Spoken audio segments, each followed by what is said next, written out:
Hello everybody, welcome back as I continue to read Percy Jackson and the Sea of Monsters.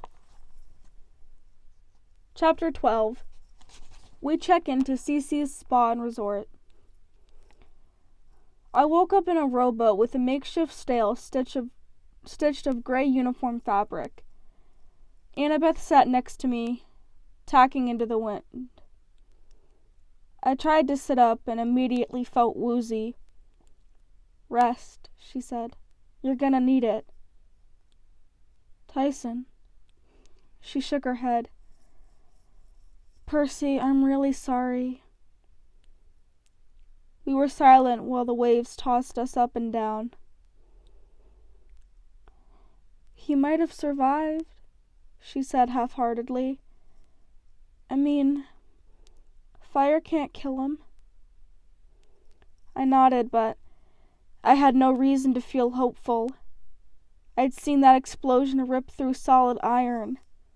If Tyson had been in the boiler room, there's no way he could have lived. He'd given his life for us, and all I could think about were the times I'd felt embarrassed by him, and I denied that the two of us were related. Waves lapped at the boat. Annabeth showed me some things she'd salvaged from the wreckage. Hermes' thermos, now empty, a Ziploc bag full of ambrosia, a couple of sailors' shirts, and a bottle of Dr. Pepper. She'd fished me out of the water and found my knapsack, bitten in half by Scylla's teeth. Most of my stuff had floated away, but I still had Hermes' bottle of multivitamins, and of course I had Riptide. The ballpoint pen always appeared in my back pocket, no matter where I lost it. We sailed for hours. Now that we were in the Sea of Monsters, the water had glittered a more brilliant green, like hydra acid. The wind smelled fresh and salty, but it carried a strange metallic scent too, as if a thunderstorm were coming, or something even more dangerous. I knew what direction we needed to go. I knew we were exactly 130 nautical miles west by northwest of our destination. But that didn't make me feel any less lost. No matter which way we turned, the sun seemed to shine straight in my eyes. We took turns sipping from the Dr. Pepper and shading ourselves with the sail as best we could. And we talked about my latest dream of Grover. By Annabeth's estimate, we had less than 24 hours to find Grover, assuming my dream was accurate. And assuming the Cyclops Polyphemus didn't change his mind and try to marry Grover earlier. "Yeah," I said bitterly. "You could never trust the Cyclops." Annabeth stared across the water. "I'm sorry, Percy. I was wrong about Tyson, okay? I wish I could tell him that." I tried to stay mad at her, but it wasn't easy. We'd been through a lot together. She'd saved my life plenty of times, and it was stupid of me to resent her. I looked down at our measly possessions, the empty wind thermos, the bottle of multivitamins. I thought about Luke's look of rage when I tried to talk to him about his dad. "Annabeth, what's Chiron's prophecy?" She pursed her lips. "Percy, I know Chiron promised the gods he wouldn't tell me, but you didn't promise, did you? Knowledge isn't always a good thing." "But your mom's the wisdom goddess." "I know, but every time heroes learn the future, they try to change it and it never works. The gods are worried about something I'll do when I get older, I guessed. Something when I turn 16. Annabeth twisted her Yankees cap in her hands. "Percy, I don't know the full prophecy, but it warns about a half-blood child of the big three. The next one who lives to the age of 16. That's the real reason Zeus, Poseidon, and Hades swore a pact after World War II not to have any more kids. The next child of the big three who reaches 16 will be a dangerous weapon. Why? Because that hero will decide the fate of Olympus. He or she will make a decision that either saves the age of the gods or destroys it. I let that sink in. I don't get seasick, but I felt ill. That's why Kronos didn't kill me last summer. She nodded. You could be very useful to him. If he can get you on his side, the gods will be in serious trouble. But if it is me in the prophecy, we'll only know that if you survive 3 more years. That can be a long time for a half-blood. When Chiron first learned about Talia, he assumed she was the one in the prophecy. That's why he was so desperate to get her safely to camp. Then she went down fighting and got turned into a pine tree, and none of us knew what to think. Until you came along. On our port side, a spiky green dorsal fin about 15 feet long curled out of the water and disappeared. This kid in the prophecy, he or she couldn't be like a Cyclops? I asked. The big three have a ton of monster children. Annabeth shook her head. The oracle said half-blood. That always means half human, half god. There's really nobody alive who could be except you. Then why do the gods even let me live? It would be safer to kill me. You're right. Thanks a lot. Percy, I don't know. I guess some of the gods would like to kill you, but they're probably afraid of offending Poseidon. Other gods, maybe they're still watching you, trying to decide what kind of hero you're going to be. You could be a weapon for their survival after all. The real question is, what will you do in 3 years? What decision will you make? Did the prophecy give any hints? Annabeth hesitated. Maybe she would have told me more, but just then a seagull swooped out of nowhere and landed on our makeshift mast. Annabeth looked startled as the bird dropped a small cluster of leaves into her lap. Land, she said. There's land nearby. I sat up. Sure enough, there was a line of blue and brown in the distance.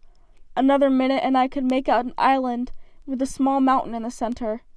A dazzling white collection of buildings, a beach dotted with palm trees, and a harbor filled with a strange assortment of boats. The current was pulling our rowboat towards what looked like a tropical paradise. Welcome, said the lady with the clipboard. She looked like a flight attendant. Blue business suit, perfect makeup, and hair pulled back in a ponytail. She shook our hands as we stepped onto the dock. With the dazzling smile she gave us, you would have thought we'd just gotten off the Princess Andromeda rather than a banged-up rowboat. Then again, our rowboat wasn't the weirdest ship in the port. Along with a bunch of pleasure yachts, there was a U.S. Navy submarine, several dugout canoes, an old-fashioned 3-mast sailing ship. There was a helicopter pad with Channel 5 Fort Lauderdale helicopter on it, and a short runway with a Learjet and a propelled plane that looked like a World War II fighter. Maybe they were replicas for tourists to look at or something. Is this your first time with us? The clipboard lady inquired. Annabeth and I exchanged looks. Annabeth said, first time at the spa, the lady said as she wrote on her clipboard. Let's see. She looked us up and down critically. An over wrap to start from the young lady, and of course a complete makeover for the young gentleman. What? I asked. She was too busy jotting down notes to answer. Right, she said with a breezy smile. Well, I'm sure Cece will want to speak with you personally before the lau. Come, please. Now, here's the thing. Annabeth and I were used to traps, and usually those traps look good at first. So I expected the clipboard lady to turn into a snake or a demon or something any minute.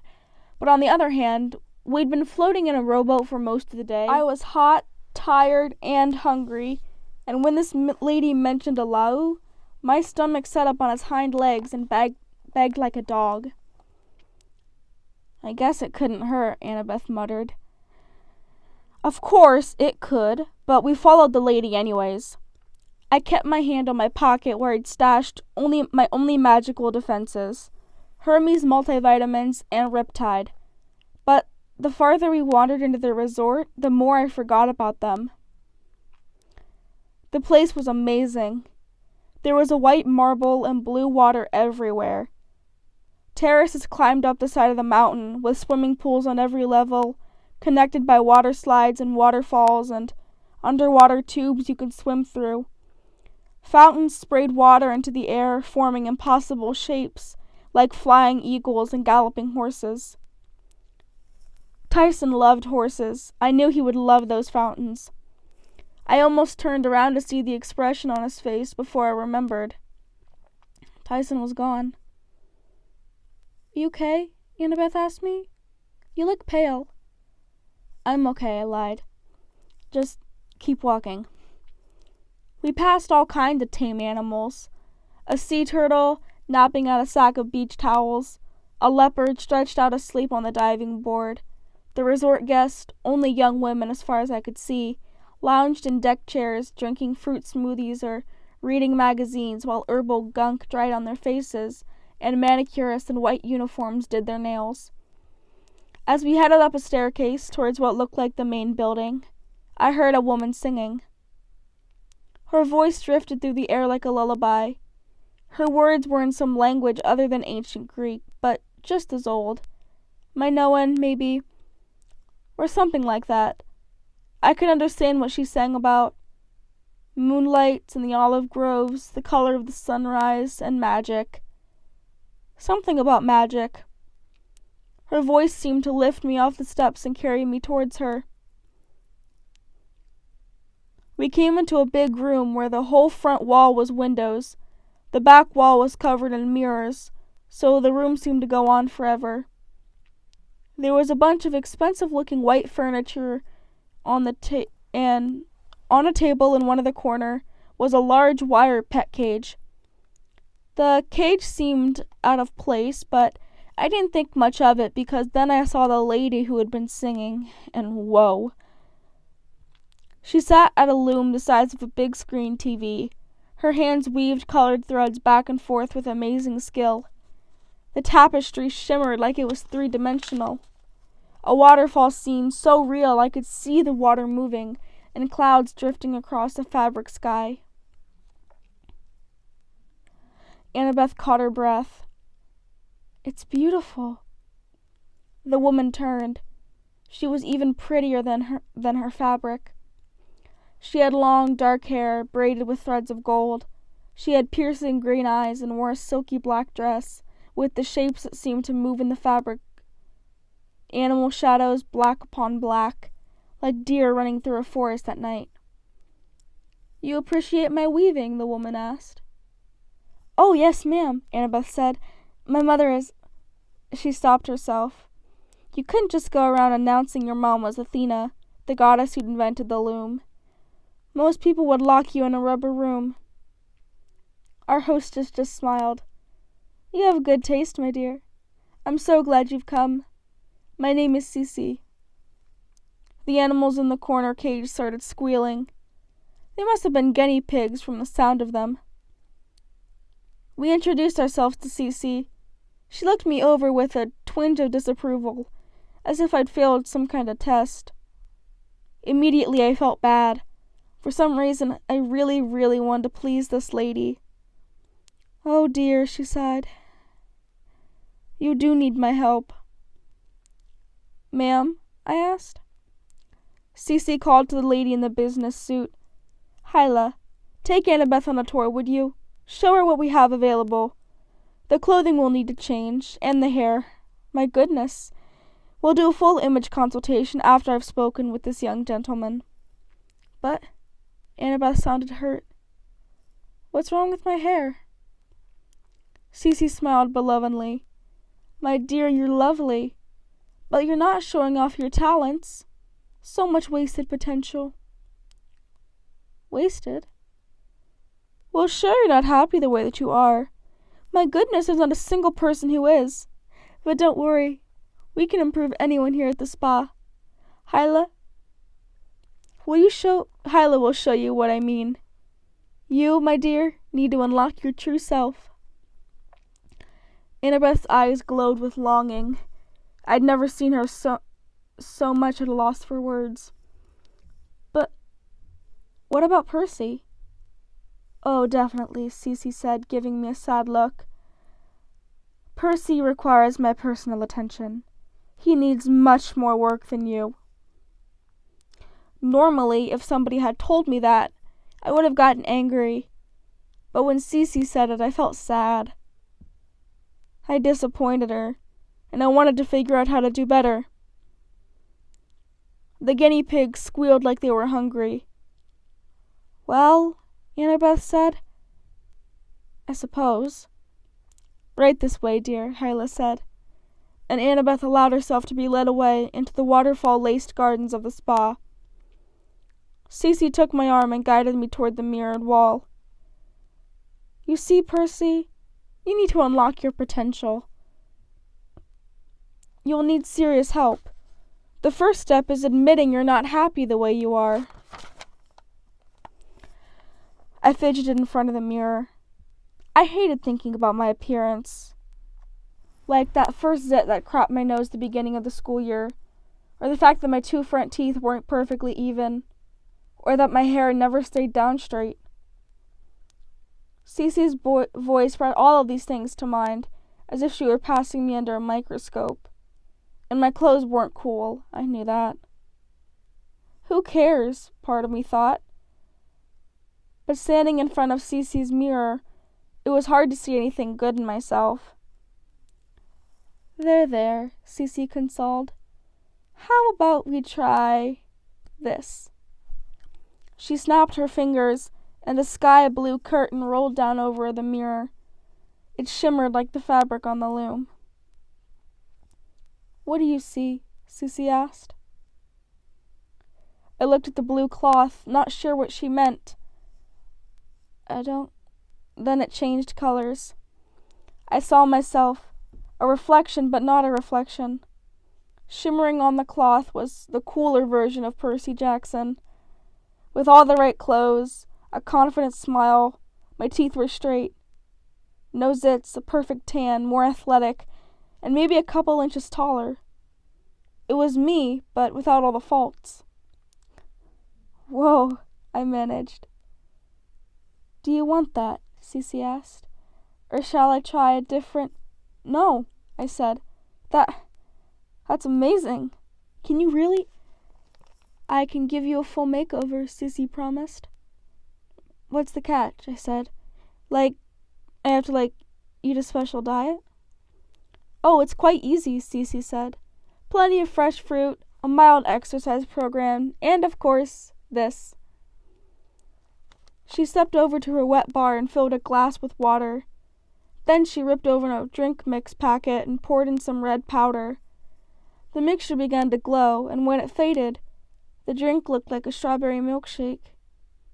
One of these substituted for a regular meal, Cece said, and I guarantee you'll see the results immediately. How is that possible? She laughed. Why question it? I mean, don't you want that perfect you right away? Something was nagged at the back of my mind. Why are there no guys at this spa? Oh, but there are, Cece assured me. You'll meet them quite soon. Just try the mixture, you'll see. I looked at the blue tapestry, at the reflection of me, but not me. Now, Percy, Cece chided, the hardest part of the makeover is giving up control. You have to decide, do you want to trust your judgment about what you should be, or my judgment? My throat felt dry. I heard myself say, Your judgment. Cece smiled and handed me the glass. I lifted it to my lips. It tasted almost like it looked. A strawberry milkshake. Almost immediately, a warm feeling spread through my gut. Pleasure at first, then painful, hot searing, as if the mixture were coming to a boil inside of me. I doubled over and dropped the cup. What's happening? Don't worry, Percy, Cece said. The pain will pass. Look, as I promised, immediate results. Something was horribly wrong. The curtain dropped away, and in the mirror I saw my hands shriveling, curling, growing long, delicate claws. Fur sprouted on my face, under my shirt, in every place you can imagine. My teeth felt too heavy in my mouth. My clothes were getting too big, or Cece was getting too tall. No, I was shrinking. In one awful flash, I sank into a cavern of dark cloth. I got buried in my own shirt. I tried to run, but hands grabbed me, hands as big as I was. I tried to scream for help, but all that came out of my mouth was reet, reet. Giant hands squeezed around my middle, lifting me in the air. I struggled and kicked my legs and arms that seemed much too stubby, and then I was staring horrified at the face of Cece. Perfect, her voice boomed. I squirmed in alarm, but she only tightened her grip. See, Percy, you've unlocked your true self. She held me in the mirror. What I saw made me scream in terror.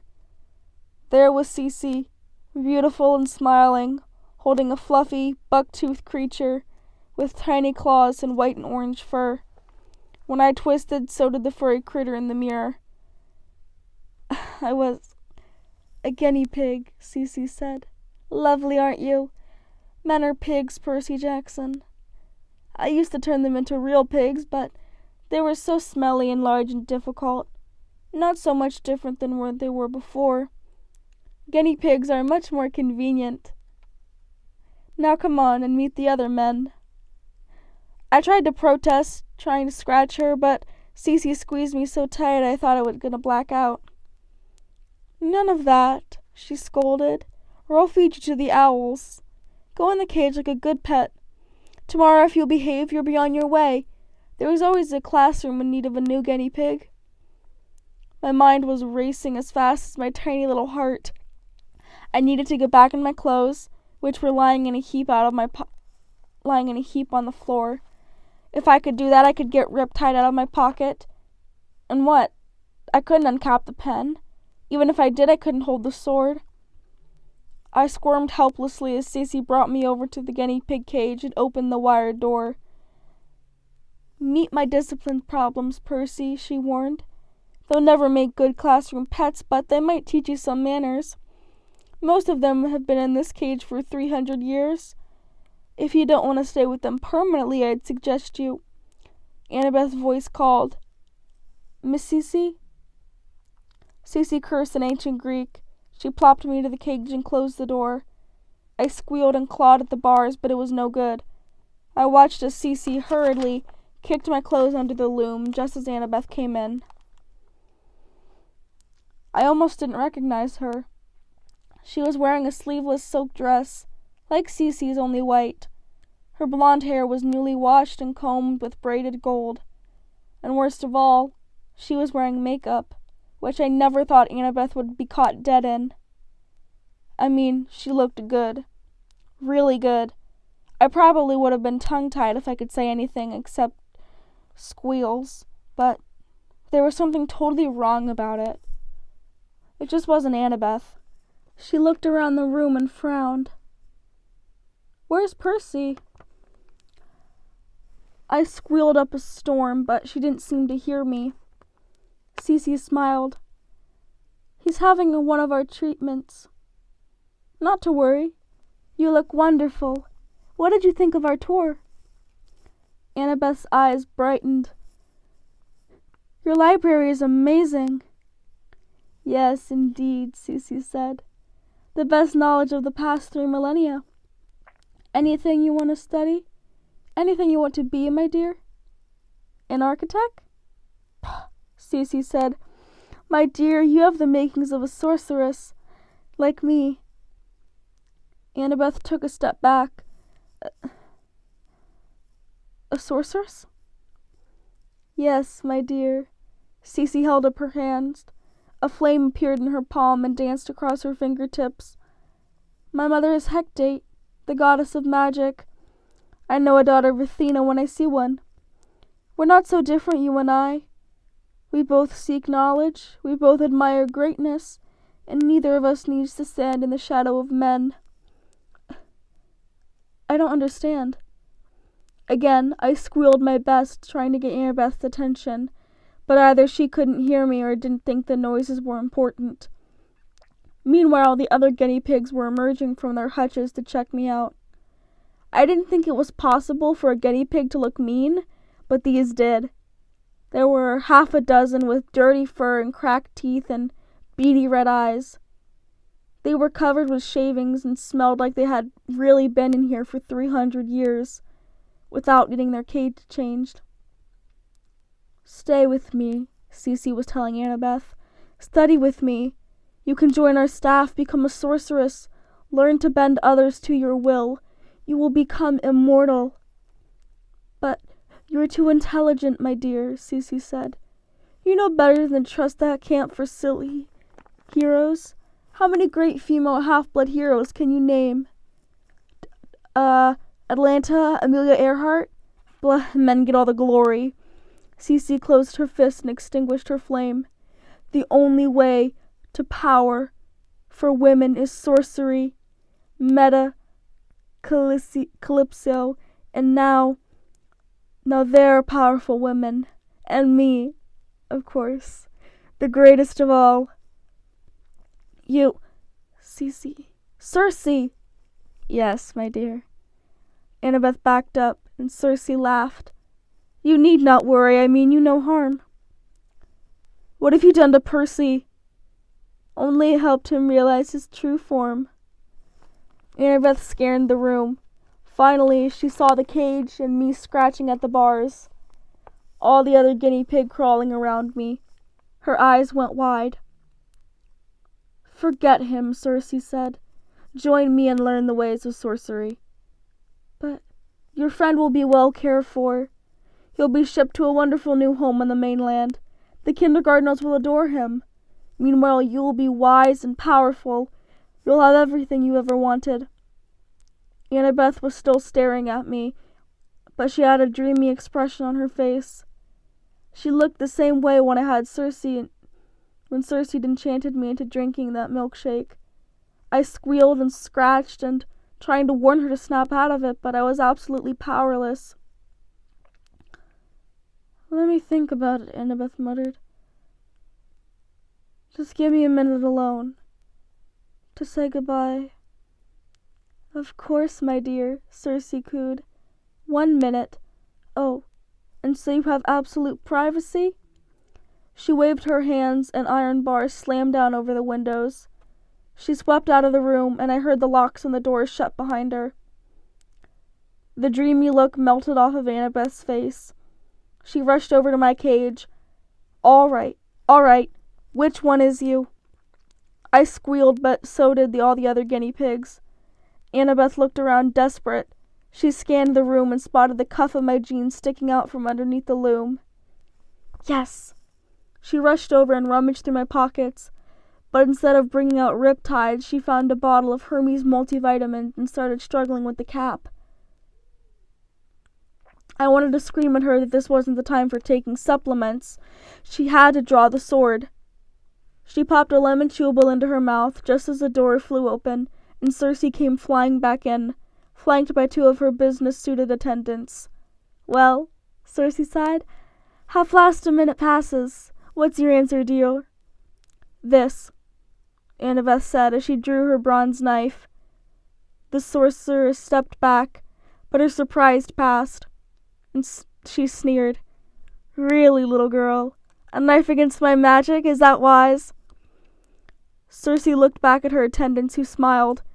They raised their hands as if preparing to cast a spell. "Run," I wanted to tell Annabeth, but all I could make were rodent noises. The other guinea pigs squealed in terror and scuttled around the cage. I had the urge to panic and hide too, but I had to think of something. I couldn't stand to lose Annabeth the way I'd lost Tyson. "What will Annabeth's makeover be?" Circe mused. "Something small and ill-tempered." "I know, a shrew." Blue fire coiled from her fingers, curling like serpents around Annabeth. I watched, horror-struck, but nothing happened. Annabeth was still Annabeth, only angrier. She leapt forward and stuck the point of the knife against Circe's neck. "How about turning me into a panther instead? One that has a claw to your throat." "How?" Circe yelped. Annabeth had held up my bottle of vitamins for the sorceress to see. Circe howled in frustration. "Curse Hermes and his multivitamins. They're such a fad. They do nothing for you." "Turn Percy back into a human or else," Annabeth said. "I can't." "Then you asked for it." Circe's attendants stepped forward, but their mistress said, "Get back. She's immune to magic until that cursed vitamin wears off." Annabeth dragged Circe over to the guinea pig cage, knocked the top off, and poured the rest of the vitamins inside. "No!" Circe screamed. I was the first to get a vitamin, but all the other guinea pigs scuttled out too, checking out the new food. The first nibble I felt all fiery inside. I gnawed at the vitamin until it stopped looking so huge, and the cage got smaller, and bang, it exploded. I was sitting on the floor, a human again, somehow back in my regular clothes, thank the gods, with 6 other guys who all looked disoriented, blinking and shaking wood shavings out of their hair. "No!" Circe screamed. "You don't understand. Those are the worst." One of the men stood up, a huge guy with long, tangled, pitch-black beard and teeth the same color. He wore mismatched clothes of wool and leather, knee-high length boots, and a floppy felt hat. The other men were dressed more simply, in breeches and stained white shirts, all of them barefoot. "Ah!" the big man bellowed. "What's the witch done to me?" "No!" Circe cried. Annabeth gasped. "I recognized you. Edward Tetch, son of Ares." "Aye, lass," the big man growled. "The most call me Blackbeard. And then the sorceress has captured us, lads. Run her through." Circe screamed. She and her attendants ran from the room, chased by pirates. Annabeth sheathed her knife and glared at me. "Thanks," I faltered. "I'm really sorry." Before I could figure out how to apologize for being an idiot, she tackled me with a hug and pulled away just as quickly. "I'm glad you're not a guinea pig." "Me too."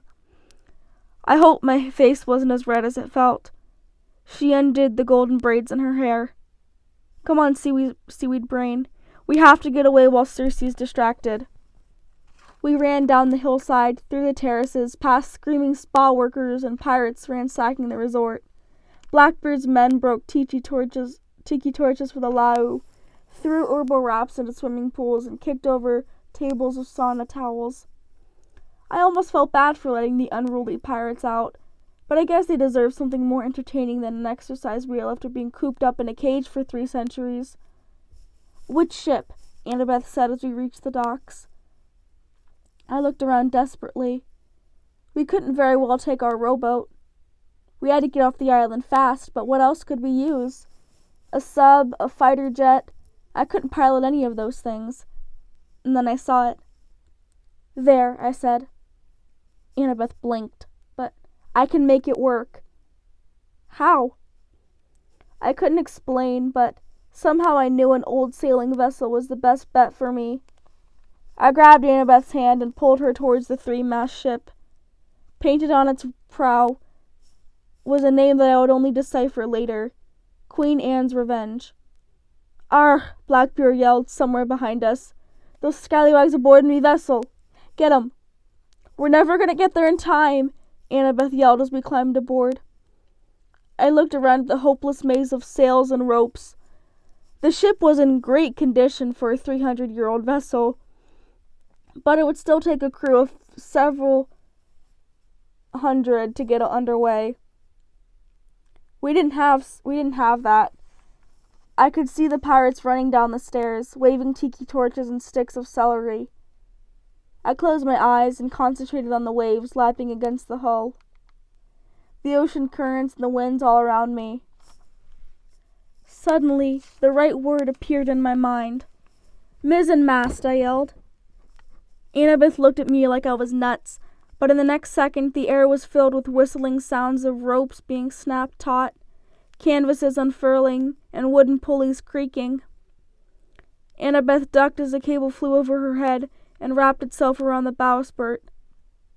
"Percy, how—" I didn't have an answer, but I could feel the ship responding to me as if it were part of my body.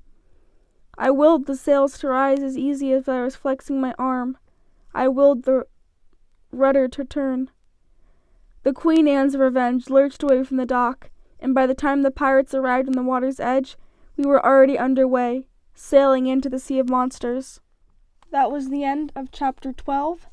Let's continue with Chapter 13. 13. Annabeth tries to swim home. I'd finally found something I was really good at. The Queen Anne's Revenge responded to my every command.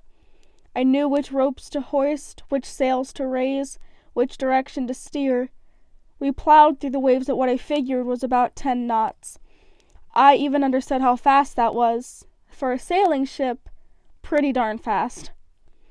It all felt perfect. The wind in my face, the waves breaking over the prow. But now that we were out of danger, all I could think about was how much I missed Tyson and how worried I was about Grover. I couldn't get over how badly I'd messed up at Circe's Island.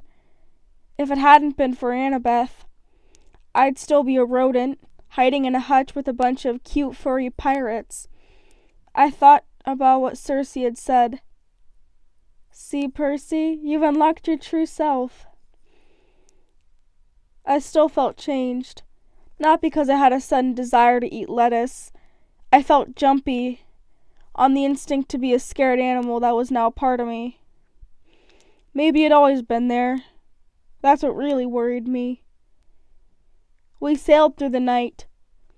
Annabeth tried to help me keep lookout, but sailing didn't agree with her. After a few hours of rocking back and forth, her face started to turn the color of guacamole, and she went to go lie down in a hammock. I watched the horizon. More than once I spotted monsters. A plume of water, tall as a skyscraper, spewed into the moonlight. A grow of green spines slithered across the waves. Something, maybe 100 feet long reptilian? I didn't really want to know. Once I saw Nereids, the glowing lady spirits of the sea. I tried to wave at them, but they disappeared into the depths, leaving me unsure whether they'd seen me or not. Sometime after midnight, Annabeth came up on deck. We were passing a smoking volcano island. The sea bubbled and steamed around the shores. "One of the forges of Hephaestus," Annabeth said, "where he makes his metal monsters." "Like the bronze bulls?" "Go around," she nodded. "Far around." I didn't need to be told twice. We steered clear of the island, and soon it was just a red patch of haze behind us. I looked at Annabeth. "The reason you hate Cyclopses so much? The story about how Talia really died? What happened?" It was hard to see her expression in the dark. "I guess you deserve to know," she said finally. "The night Grover escorted us to camp. He got confused, took some wrong turns. You remember I told you that once?" I nodded. "Well, the worst wrong turn was into a Cyclops lair in Brooklyn." They've got Cyclopses in Brooklyn, I asked. You wouldn't believe how many, but that's not the point. This Cyclops, he tricked us. He managed to split us up inside of his corridors in an old house. And he could sound like anyone, Percy, just the way Tyson did on the Princess Andromeda. He lured us one at a time. Talia thought she was running to save Luke, and Luke thought he heard me scream for help, and me. I was alone in the dark. I was 7 years old. I couldn't even find the exit. She brushed hair out of her face. I remember finding the main room. There were bones all over the floor, and there were Talia and Luke and Grover, tied up and gagged, hanging from the ceiling like smoked hams. The Cyclops was starting a fire in the middle of the room. I drew my knife, but he'd heard me. He turned and smiled. He spoke somehow and knew my dad's voice. I guess he just picked it out of my mind. He said, "Now, Annabeth, don't you worry, I love you. You can stay here with me. You can stay forever." I shivered. The way she told it, even now, 6 years later, freaked me out. Any worse than any ghost story I'd ever heard. "So what did you do?" "I stabbed him in the foot." I stared at her. "Are you kidding?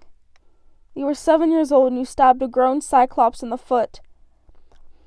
"Oh, he would have killed me, but I surprised him.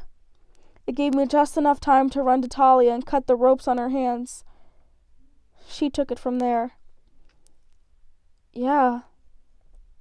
That's pretty brave, Annabeth." She shook her head. "We barely got out alive. I still have nightmares, Percy. The way that Cyclops talked in my father's voice. It's all his fault we took so long getting to camp. All the monsters who'd been chasing us had time to catch up. That's the real reason Talia died. If it hadn't been for that Cyclops, she'd still be alive today." We sat on the deck, watching the Hercules constellation rise in the sky. "Go below," Annabeth told me at last. "You'll need some rest." I nodded. My eyes were heavy, but when I got below I found a hammock. It took me a long time to fall asleep. I kept thinking about Annabeth's story. I wondered if I were her, would I have enough courage to go on this quest? To sail straight towards the lair of another Cyclops? I didn't dream about Grover. Instead, I found myself back in Luke's stateroom aboard the Princess Andromeda. The curtains were open. It was nighttime outside. The air swirled with shadows. Voices whispered all around me. Spirits of the dead. "Beware," they whispered. "Traps, trickery." Chrono's golden sarcophagus glowed faintly, the only source of light in the room. A cold laugh startled me. It seemed to come from miles below the ship. "You don't have courage, young one. You can't stop me." I knew what I had to do. I had to open that coffin. I uncapped Riptide. The ghost whirled around me like a tornado. "Beware." My heart pounded. I couldn't make my feet move, but I had to stop Kronos. I had to destroy whatever was in that box. But then a girl spoke right next to me. "Well, Seaweed Brain?" I looked over, expecting to see Annabeth, but this girl wasn't Annabeth. She wore punk-style clothes with silver chains on her wrist. She had spiky black hair, dark eyeliner around her stormy blue eyes, and a spray of freckles across her nose. She looked familiar, but I wasn't sure why. "Well," she asked, "are we going to stop him or not?" I couldn't answer. I couldn't move. The girl rolled her eyes. Fine. Leave it to me and Aegis.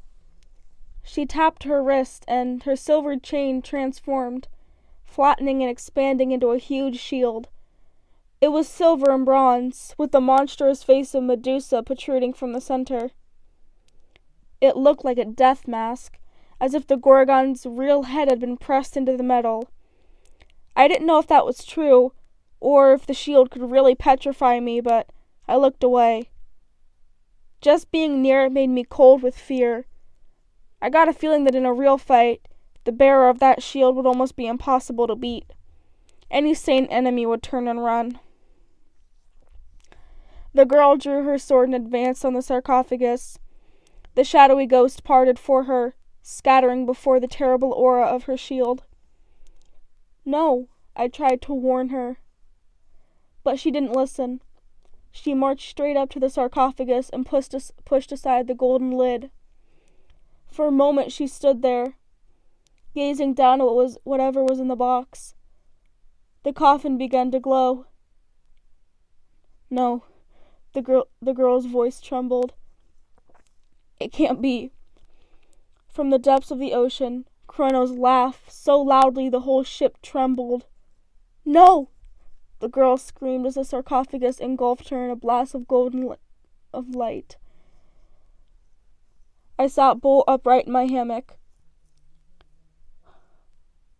Annabeth was shaking me.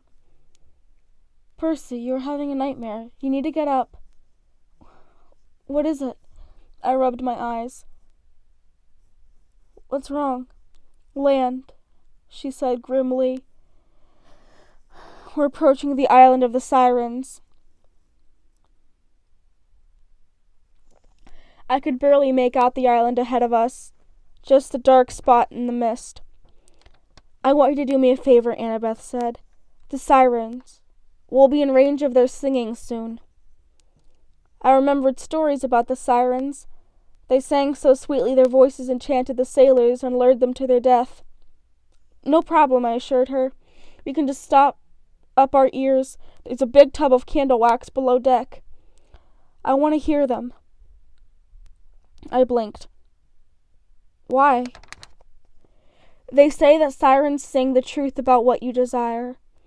They tell you things about yourself you didn't even realize. That's what's so enchanting. If you survive, you become wiser. I want to hear them.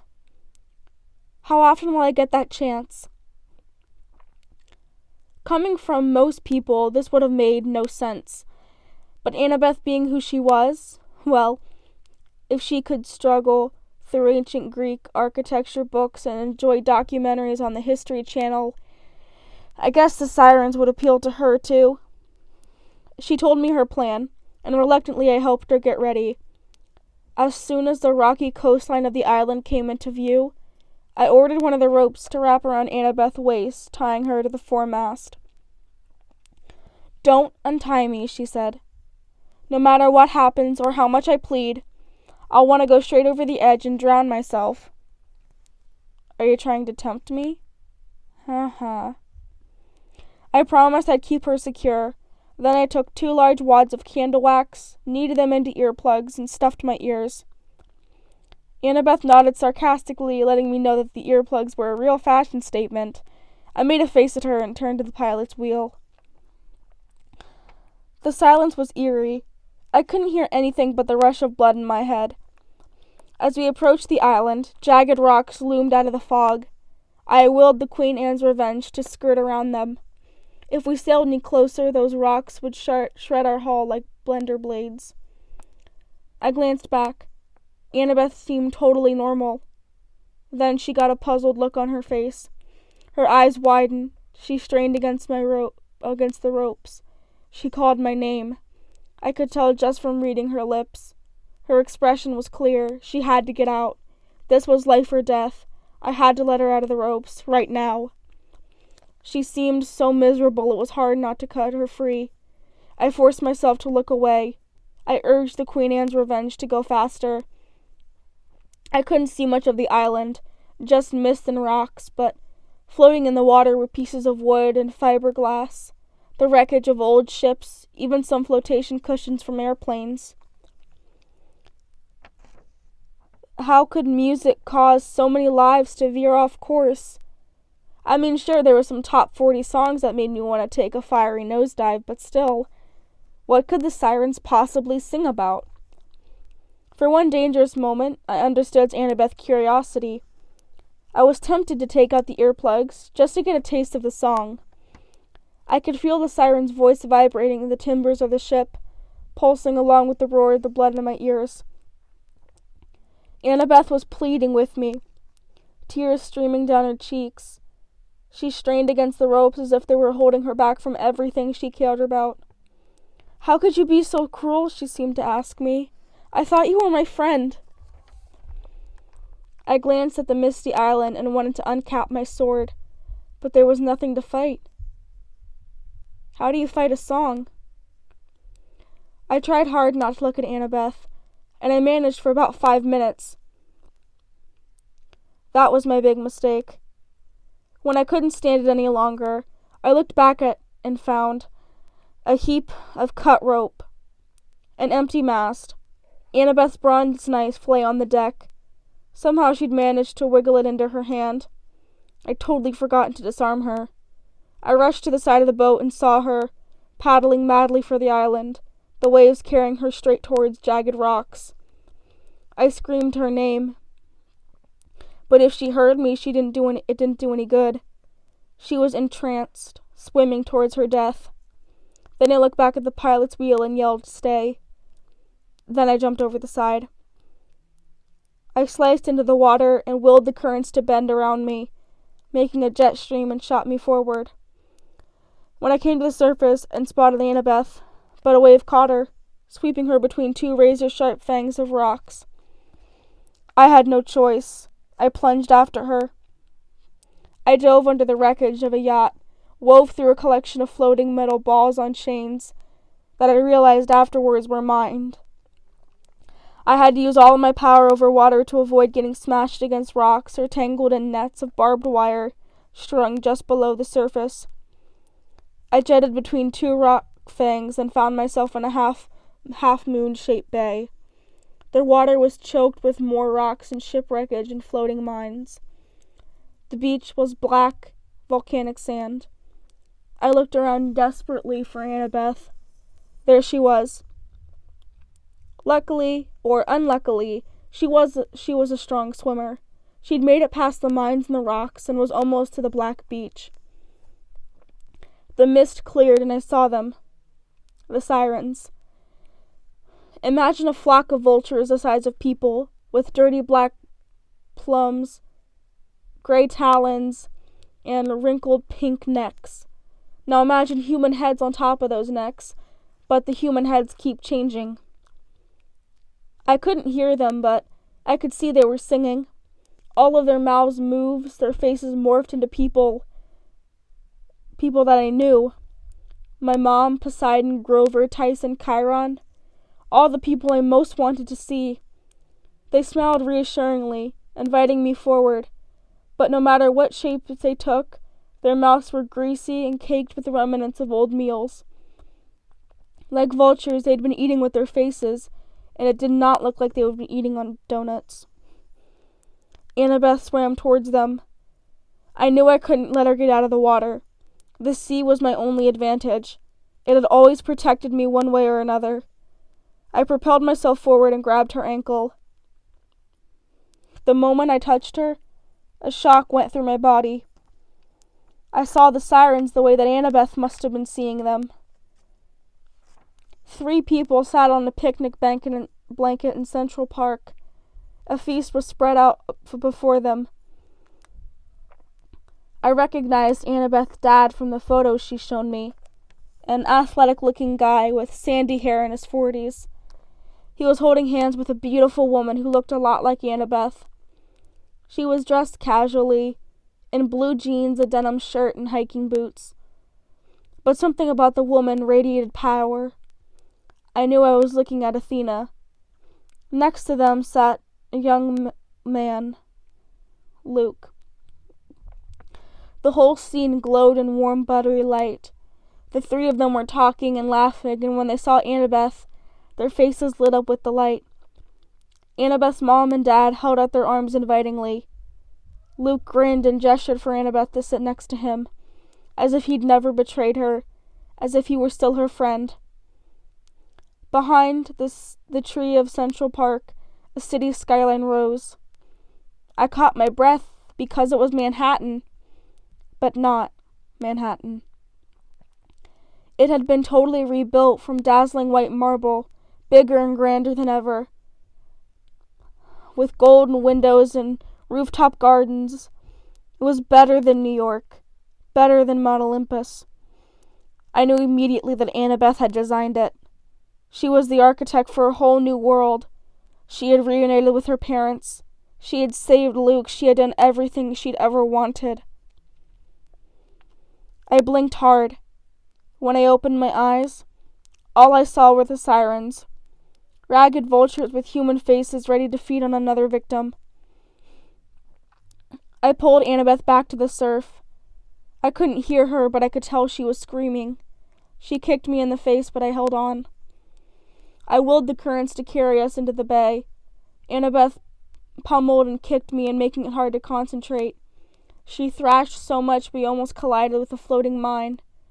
I didn't know what to do. I could never get back to the ship alive if she kept fighting. We went under, and Annabeth stopped struggling. Her expression became confused. Then our heads broke the surface, and she started to fight again. The water. Sound didn't travel well underwater. If I could submerge her long enough, I could break the spell of the music. Of course, Annabeth couldn't breathe, but at that moment, it seemed like a minor problem. We shot into the depths, 10 feet, 20 feet. I knew I had to be careful because I could withstand a lot more pressure than Annabeth. She fought and struggled for breath as bubbles rose around us. Bubbles. I was desperate. I had to keep Annabeth alive. I imagined all the bubbles in the sea, always churning, rising. I imagined them coming together, being pulled towards me. The sea obeyed. There was a flurry of white, a tickling sensation all around me, and when my vision cleared, Annabeth and I had huge bubbles of air around us, only our legs stuck into the water. She gasped and coughed, her whole body shuddered, but when she looked at me, I knew the spell had been broken. She started to sob, and I mean horrible, heartbroken sobbing. She put her head on my shoulder, and I held her. Fish started to gather, a school of barracudas, and some curious marlins.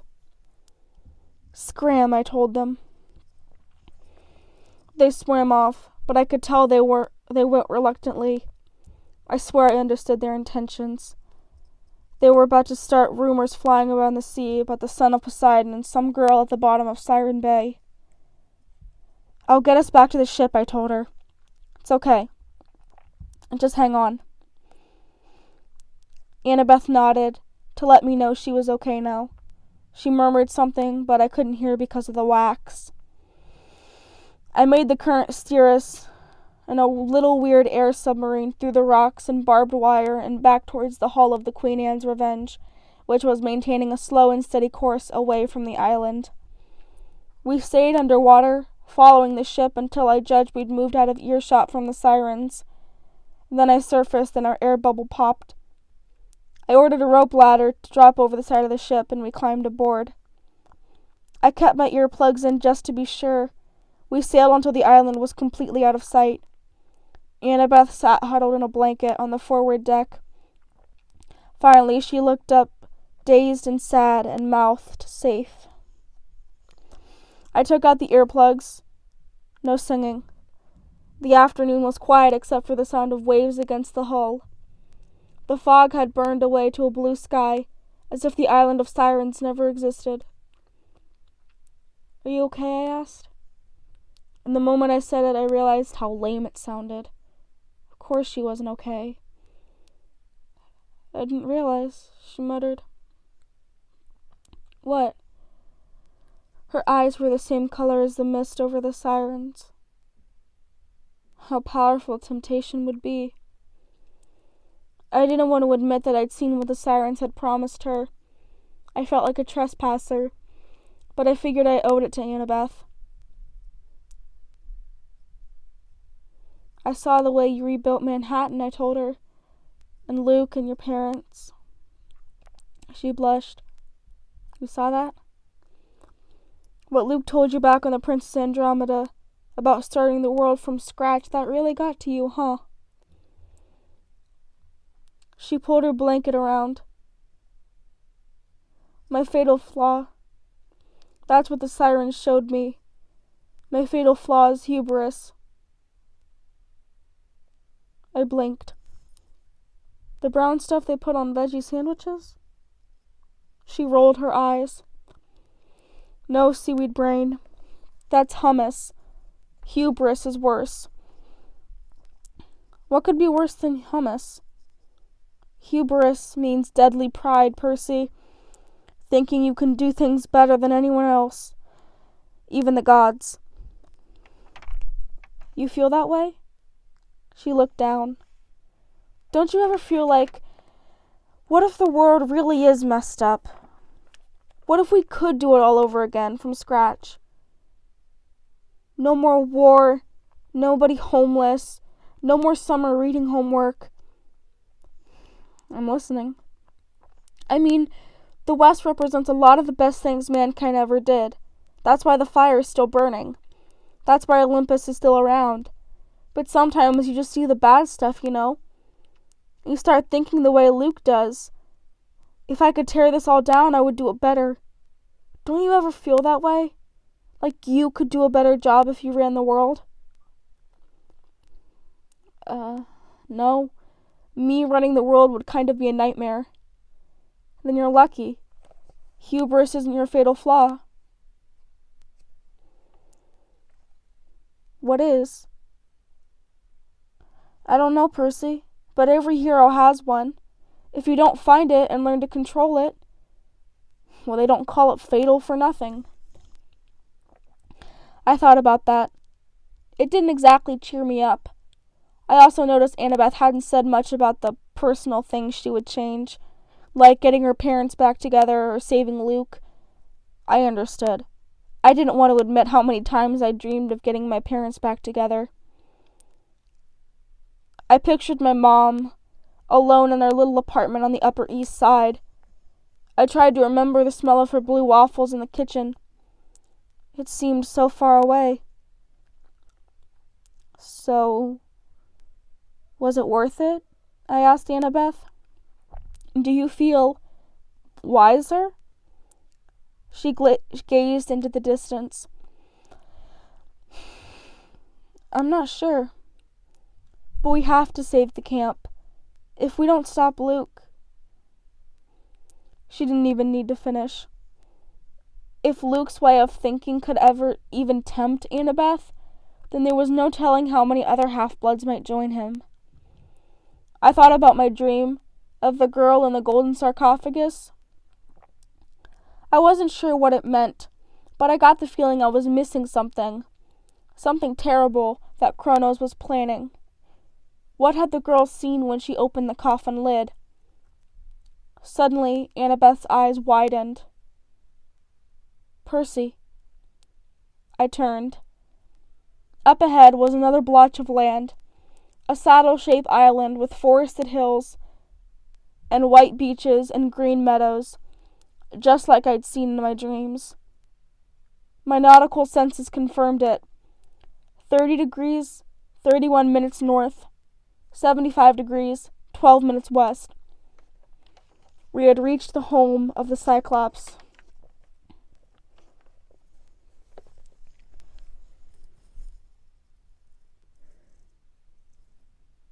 That's the end of chapter 13 in today's video.